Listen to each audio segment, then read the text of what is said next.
While the Valkyrie cast a shadow over Bella's life, they're not the most prominent villains within the series, at least not to begin.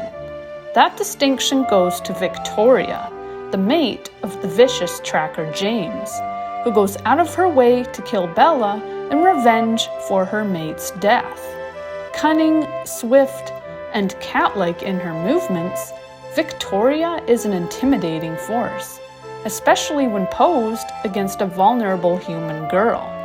In both the books and the films, Victoria is your standard villain. She's ruthless, persistent, and motivated by revenge.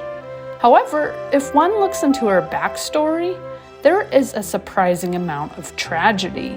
When one considers her human life, and then the losses she endured as a vampire, one can almost feel sorry for the red-headed huntress. In fact, Victoria even has a commonality with Bella, and that the Valkyrie also affected her life negatively. Like Bella, she has been hunted, first by unkind humans in her mortal life, and then by various immortals. Alas, her experiences didn't teach Victoria empathy. Instead, she learned to be cold and cunning, prizing survival above all other considerations. It was only in going against her own nature that Victoria was destroyed. Resisting her urge to flee and protect herself from all harm, when she chose to battle Edward in hopes of reaching the bleeding Bella. Those who have followed the saga know how Victoria's story ends, but her beginnings are as unfortunate as they come. Before we continue, I'm Riley and this is Otherworldly Fiction. On this channel, I rant about fantasy books, discuss characters and lore, share my bookish opinion, and offer the occasional writing advice. If any of this sounds like your cup of blood, hit that subscribe button. Posts are on Fridays. Born as early as the 1550s when still human, Victoria was a relatively old vampire, one who had existed for over 400 years using a gift of her own. Though it's not discussed at length in the films, Victoria, like many vampires, has a talent. Also like many vampires, hers is a gift which was shaped by her experiences as a human. Living in London, Victoria was the second of two illegitimate children. Though considered pretty herself, her looks were described by others as being witchy, and she was overshadowed by the greater beauty of her older sister Anne. Of course, she had her head of wild red hair, though that was a trait which brought her more trouble than not. With a scullery maid for a mother, the sisters had no status, despite the fact their father was the master of the house. Instead, they were treated as servants. On finding positions of their own, they were beaten regularly, especially if they made any errors. Theirs was a life of hardship. While Anne was able to become a lady's maid, Victoria ended up working in the kitchens. The master of the house was abusive, doling out punishment, but the 12-year-old Victoria received the majority of his violence simply for being noticeable. As such, Victoria learned how to make herself scarce, a trait which would become a talent as her circumstances pushed her to hide. Unable to endure any more, the sisters fled. Anne offered herself to a pimp, securing lodgings for Victoria in the process, but their conditions were little improved. Though they were off the streets, and Victoria was permitted to live with the other girls who worked there, she continued to be evasive. Eventually, Victoria was left alone. Anne, on going to meet a client, never returned, and hoping to teach her a lesson, the pimp kept Victoria imprisoned. Thankfully, Victoria managed to escape. Unfortunately, this left Victoria in the situation her sister had tried so hard to avoid, as a homeless girl on the streets, forced to steal minimal amounts of food to survive. Her life, still demanding that she go undetected, led Victoria to develop her skills of evasion. At the root of her actions was an absolute need to survive, which manifested in a gift for self-preservation. When creeping into homes to steal food, she became so stealthy that not even animals could detect her. Her abilities also allowed her to find places to sleep where she wouldn't be discovered. For 2 years, Victoria maintained this existence. Her life centered entirely on survival. Finally, at the age of 15, she was able to secure work as a scullery maid after the previous holder of the job was fired. Though the work was demanding, Victoria was relieved to find some stability. She might still be hit, but this was infrequent, and she hoped to be satisfied with her lot. It was 3 years later that she'd been threatened again.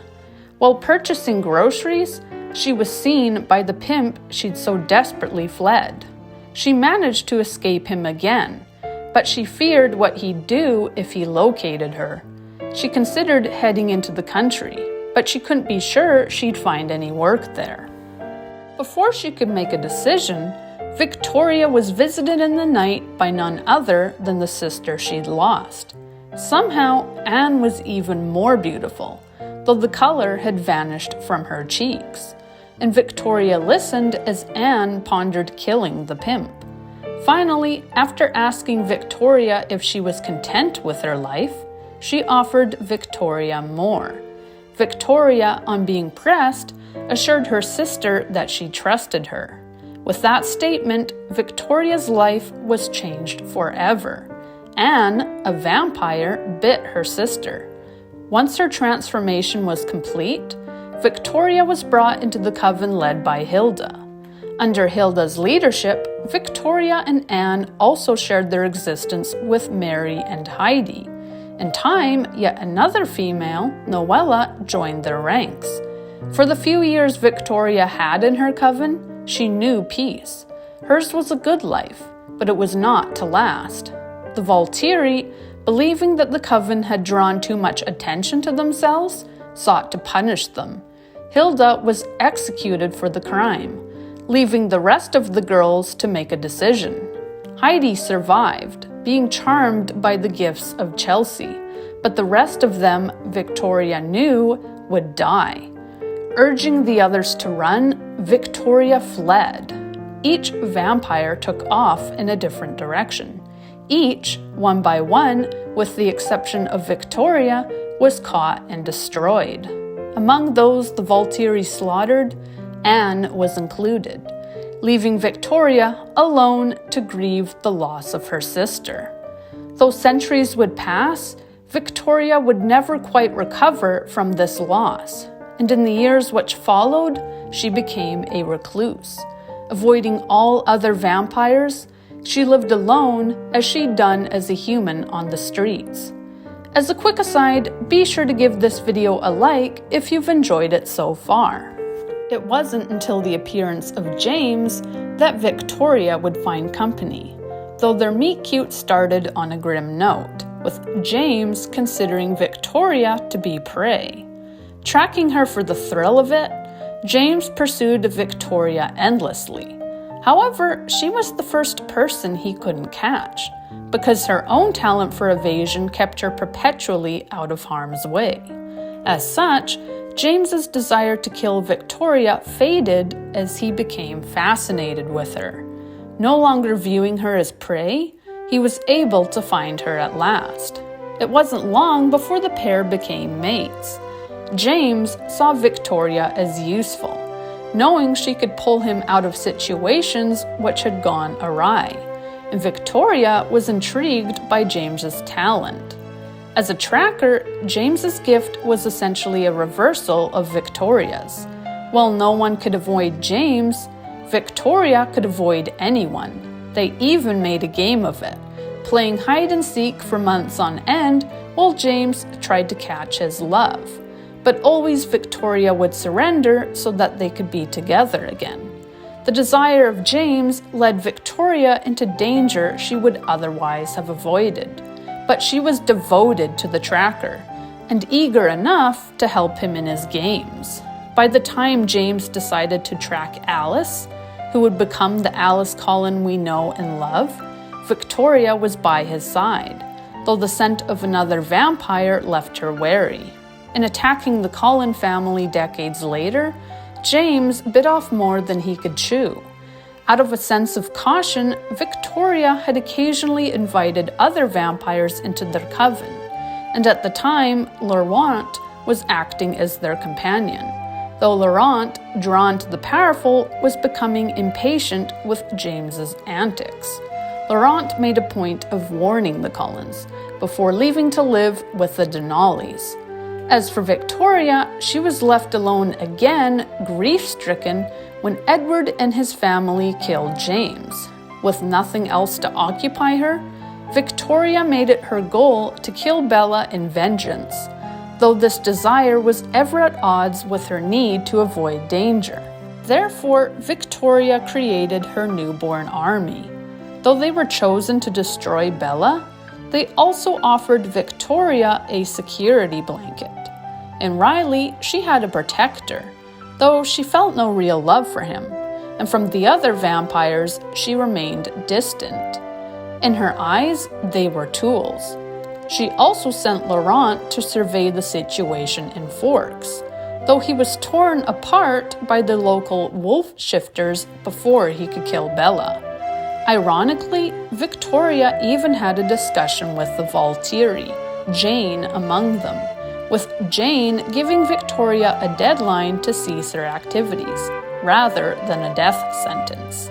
Of course, Victoria met her death regardless. After evading the Cullens and the Quillette werewolves, Victoria finally met her end at the hands of Edward. In conclusion, Victoria was the quintessential villain. Murderous, clever, and unyielding, she caused Bella Swan no shortage of sleepless nights and panic attacks. A feline in her movements, and a persistent attacker, Victoria was a vicious adversary. That said, she wasn't always the terrifying villainess, and at one point, she was a frightened little girl of the 1500s who did what was necessary to survive. In learning her early story, Victoria manages to evoke sympathy. One wonders who she would have become had her story gone differently. If she had been given a stable home, if she had been allowed security, or if she had never had the bad influence of James, would she have become a monster? If permitted to live among her coven forever, with Anne as her guide, Victoria might never have gone bad. Instead, she may have enjoyed centuries of peace with Anne and other vampires, wreaking havoc on her human victims, but otherwise disturbing no one. Sadly for Victoria, it didn't happen that way. Instead, everything that could go wrong for her did, her circumstances twisting her into a being driven by anger and fear. Shaped by her hard life and the losses of those who might have brought her peace, Victoria finally became the Huntress, the terrible antagonist of Bella's life, and a cruel force which had to, in the end, be destroyed. Do you have any sympathy for Victoria? Who would you like me to cover next? Sound off in the comments. And if you enjoyed this video, like and subscribe. Thank you for watching, and happy reading.